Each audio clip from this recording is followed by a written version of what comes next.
தமிழொலி நேயர்களுக்கு வணக்கம். இன்றைய காலை நேர தலைப்புச் செய்திகள். தமிழ் சிங்கள புத்தாண்டை முன்னிட்டு கொழும்பிலிருந்து 5 லட்சம் பேர் வெளியேறியுள்ளதாக போக்குவரத்து அதிகாரிகள் தெரிவித்துள்ளனர். அதன்படி கடந்த 9ஆம் தேதி முதல் தேசிய போக்குவரத்து ஆணைக்குழு மற்றும் இலங்கை போக்குவரத்து சபைக்கு சொந்தமான பேருந்துகளில் சுமார் 5 லட்சம் பயணிகள் கொழும்பிலிருந்து புறப்பட்டு சென்றுள்ளதாக தெரிவிக்கப்படுகின்றது. புத்தாண்டை முன்னிட்டு பிரயாணங்களை மேற்கொள்ளும் மக்களுக்காக கடந்த 2 தினங்கள் மேலதிகமாக பேருந்துகள் சேவையில் ஈடுபடுத்தப்பட்டிருந்தமையால் கோடிக்கணக்கான பணத்தை போக்குவரத்து திணைக்களம் பெற்றிருப்பதாக குறிப்பிடப்பட்டுள்ளது.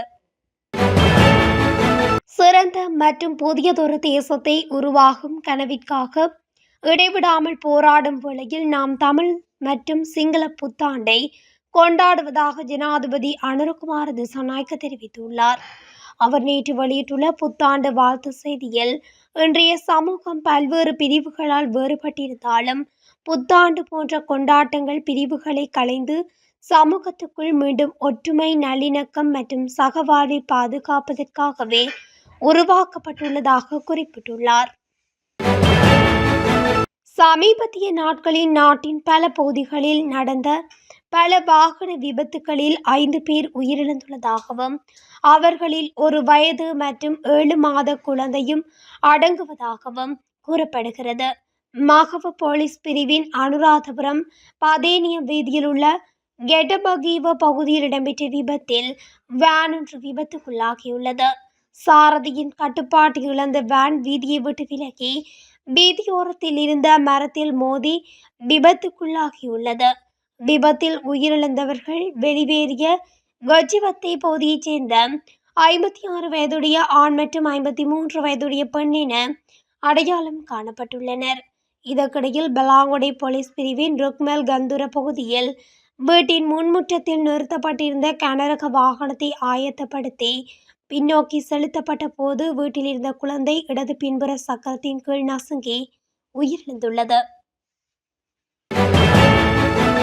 அக்போபுர போலீஸ் பிரிவின் கந்தலாய் திருகோணமலை வீதியில் 85ஆம் தூண் பகுதியில் இடம்பெற்ற பேருந்து விபத்தில் ஒருவர் உயிரிழந்துள்ளார். அக்போபுரவிலிருந்து கந்தலாய் நோக்கி சென்ற கேப் வண்டியொன்றின் மீது அதே திசையில் பயணித்த பேருந்து ஒன்று பின்னால் மோதியதில் இந்த விபத்து ஏற்பட்டுள்ள நிலையில் பின்னர் பேருந்து எதிர் திசையில் இருந்து வந்த லோரியொன்றின் மீது மோதியுள்ளது. இந்த விபத்தில் பேருந்தின் சாரதி உட்பட 27 பேர் காயமடைந்து கந்தலாய் வைத்தியசாலையில் அனுமதிக்கப்பட்ட நிலையில் பேருந்து சாரதி உயிரிழந்துள்ளதாக தெரிவிக்கப்படுகிறது. விபத்தில் உயிரிழந்தவர் மாவனில்ல பகுதியைச் சேர்ந்தவர் ஆவார். விபத்து குறித்து அக்போபுர போலீசார் மேலதிக விசாரணைகளை மேற்கொண்டு வருகின்றனர். சிறிய, நடுத்தர மற்றும் பாரிய அளவிலான போதைப்பொருள் கடத்தல்காரர்களை கைது செய்வதற்கான நடவடிக்கைகள் ஆரம்பிக்கப்பட்டுள்ளதாக போலீஸ் ஊடக பிரிவு தெரிவித்துள்ளது. அதன்படி நேற்று முதல் அனைத்து பிராந்திய போலீஸ் பிரிவுகளையும் உள்ளடக்கி போதைப்பொருள் வலையமைப்புகளை அடையாளம் காண்பதற்கான விசேட நடவடிக்கைகள் முன்னெடுக்கப்பட்டுள்ளன. இந்த நடவடிக்கையில் தேவைக்கேற்ப விசேட அதிரடிப்படையினர், இராணுவ மற்றும் ஒப்பனாய் பிரிவின் உதவியையும் பெறுவதற்கு திட்டமிடப்பட்டுள்ளது. சட்டவிரோத போதைப் பொருட்களை கடத்துதல், தம்பசம் வைத்திருத்தல் மற்றும் விற்பனை செய்தல் ஆகிய குற்றங்களுக்காக கைது செய்யப்பட்ட சந்தேக நபர்களுக்கான தடுப்பு காவல் உத்தரவுகளையும் பெறுவதற்கு எதிர்பார்க்கப்படுவதாக போலீஸ் ஊடக பிரிவு அறிவித்துள்ளது. நாட்டின் பல பகுதிகளில் இன்று மனித உடலால் உணரப்படும் வெப்பநிலை கவனம் செலுத்த வேண்டிய மட்டத்தில் இருக்கும் என எச்சரிக்கை விடுக்கப்பட்டுள்ளது. குறித்த விடயத்தினை வளிமண்டலவியல் திணைக்களம் தெரிவித்துள்ளது. அதன்படி வடக்கு, வடமத்திய, வடமேல், மேல், தென், கிழக்கு மாகாணங்களிலும் ரத்தினபுரி மற்றும் மொனராகலை மாவட்டங்களிலும் கவனம் செலுத்த வேண்டிய மட்டத்தில் வெப்பநிலை இருக்கும் என அந்த திணைக்களம் மேலும் குறிப்பிட்டுள்ளது. இதேவேளை இன்றைய தினம் மேல் சப்ரகமுவ, மத்திய, தென் மற்றும் ஊவா மாகாணங்களிலும் அம்பாறை மற்றும் மட்டக்களப்பு மாவட்டங்களிலும் பிற்பகல் அல்லது இரவு நேரங்களில் மழை அல்லது இடியுடன் கூடிய மழை பெய்யக்கூடும்.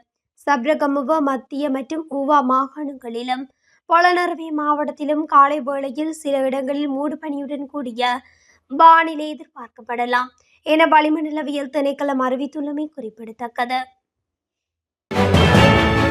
திருகோணமலையில் உள்ள வீடொன்றுக்கு அடையாளம் தெரியாத நபர்களால் வைத்த தீயினால் வீடு முற்றாக எரிந்து நாசமாக்கப்பட்டுள்ளதாக தெரிவிக்கப்படுகின்றது. குறித்த சம்பவம் நிலாவளி காவல்துறை பிரிவுக்குட்பட்ட இக்பால் நகர் பகுதியில் நேற்று இடம்பெற்றுள்ளது. முகைதீன் பிச்சி சேகாலம் என்பவரின் வீடே இவ்வாறு தீக்கிரையாக்கப்பட்டுள்ளது. வீட்டின் உரிமையாளர் சம்பவ தினத்தன்று வீட்டில் இல்லாத நேரத்தில் அடையாளம் தெரியாதவர்களால் தீ வைக்கப்பட்டுள்ளதாக சந்தேகிக்கப்படுகிறது.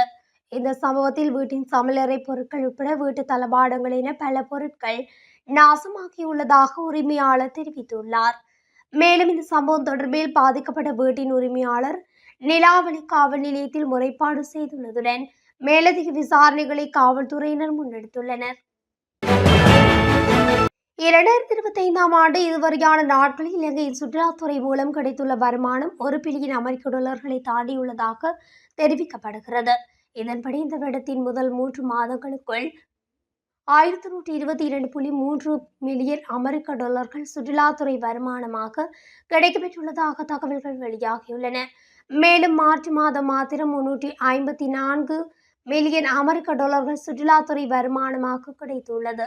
அதே சமயம் கடந்த 2024ஆம் ஆண்டின் முதல் 3 மாதங்களில் கிடைத்த சுற்றுலாத்துறை வருமானமான 1025.9 மில்லியனுடன் அமெரிக்க டாலர்களுடன் ஒப்பிடும்போது இது 9.4% அதிகரிப்பு என்று மத்திய வங்கி தெரிவித்துள்ளது.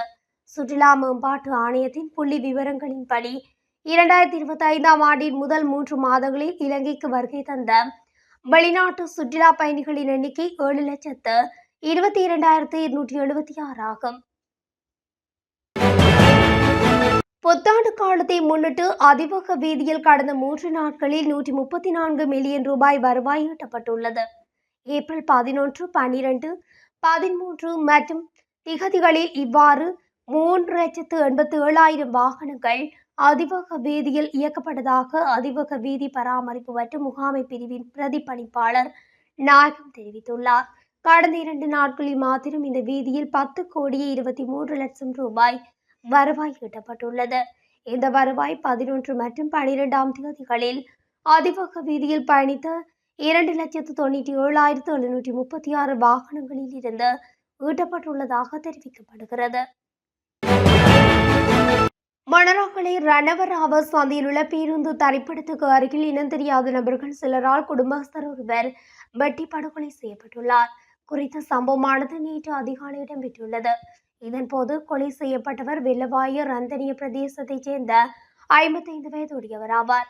முன்விரோதம் காரணமாக இனம் தெரியாத நபர்கள் சிலர் மேற்படி நபரை வெட்டி படுகொலை செய்துள்ளனர் என்று போலீஸ் விசாரணையில் தெரிய வந்துள்ளது. தற்போதைய அரசாங்கமும் டீசல் மற்றும் அனல் மின் நிலைய மாஃபியாவின் பிடியில் சிக்கியுள்ளது என்று எதிர்க்கட்சித் தலைவர் சஜித் பிரேமதாஸ் தெரிவித்துள்ளார். மக்கள் சந்திப்பில் கலந்து கொண்டு கருத்து வெளியிடும் போது அவர் இவ்வாறு குறிப்பிட்டார். ஏற்றுமதியை ஊக்குவிக்கும் வேலை திட்டம் அரசாங்கத்திடம் இல்லாவிட்டாலும் நாட்டின் மின்சார உற்பத்தியில் டீசல் மின் உற்பத்தி நிலையம் மற்றும் அனல் மின் நிலைய மாஃபியாக்களுக்கு முன்னுரிமை வழங்க நடவடிக்கை எடுத்துள்ளது. புதுப்பிக்கத்தக்க எரிசக்திக்கு முன்னுரிமை வழங்குவோம் என மேடைக்கு மேடை பிரஸ்தாபித்த அரசாங்கம் தற்போது எரிபொருள் மற்றும் அனல் மின் நிலைய மாஃபியாக்களின் அடிமைகளாக மாறியுள்ளது. அரசாங்கம் இவ்வாறு செயற்பட்டாலும் ஐக்கிய மக்கள் சக்தி புதுப்பிக்கத்தக்க எரிசக்தியை பாதுகாக்க நடவடிக்கை எடுக்கும் என குறிப்பிட்டுள்ளார். கடந்த 24 மணி நேரத்தில் உள்ளூராட்சி மன்ற தேர்தலுடன் தொடர்புடைய வன்முறை சம்பவங்கள் மற்றும் தேர்தல் சட்டத்தை மீறியமை தொடர்பில் 5 முறைப்பாடுகள் பதிவு செய்யப்பட்டுள்ளதாக காவல்துறை தெரிவித்துள்ளது. இந்த சம்பவங்கள் கடந்த 24 மணி நேரத்தில் வேட்பாளர் ஒருவரும் 6 ஆதரவாளர்களும் கைது செய்யப்பட்டதாக குறிப்பிடப்படுகிறது. இதனிடையே கடந்த 3ஆம் தேதி முதல் இதுவரையான காலப்பகுதியில் தேர்தல் சட்டத்தினை மீறியவை மற்றும் வன்முறைகள் தொடர்பில் 127 முறைப்பாடுகள் பதிவு செய்யப்பட்டுள்ளதாகவும் காவல்துறை தெரிவித்துள்ளது. கட்டுநாயக்க விமான நிலையத்தில் 3 பேர் கைது செய்யப்பட்டுள்ளனர். குஷ் மற்றும் கஷீஷ் ரக போதைப் பொருட்களை நாட்டுக்கு கொண்டு வந்த 3 நபரே இவ்வாறு கைது செய்யப்பட்டுள்ளனர். இலங்கை சுங்கத்தைச் சேர்ந்த போதைப்பொருள் கட்டுப்பாட்டு அதிகாரிகள் குழுவால் இது கைது செய்யப்பட்டது. இலங்கை பிரஜைகளான 3 சந்தேகநபர்களும் தங்கள் பைகளில் போதைப் பொருட்களை கவனமாக மறைத்து பாங்காக்கில் இருந்து நாட்டுக்கு கொண்டு வந்திருந்தனர். அவர்களின் பொதிகளில் 1616 கிராம் குஷ் மற்றும் 1162 கிராம் கசீஸ் என்பன கண்டுபிடிக்கப்பட்டன. இலங்கைக்கு வழங்கப்படும் GSP பிளஸ் வரிச்சலுகை தொடர்பாக மதிப்பீடு செய்யும் நோக்குடன் ஏப்ரல் மாத இறுதிப் பகுதியில் ஐரோப்பிய ஒன்றிய பிரதிநிதிகள் குழு ஒன்று இலங்கைக்கு விஜயம் செய்யவுள்ளதாக எதிர்க்கட்சித் தலைவர் சஜித் பிரேமதாச தெரிவித்துள்ளார்.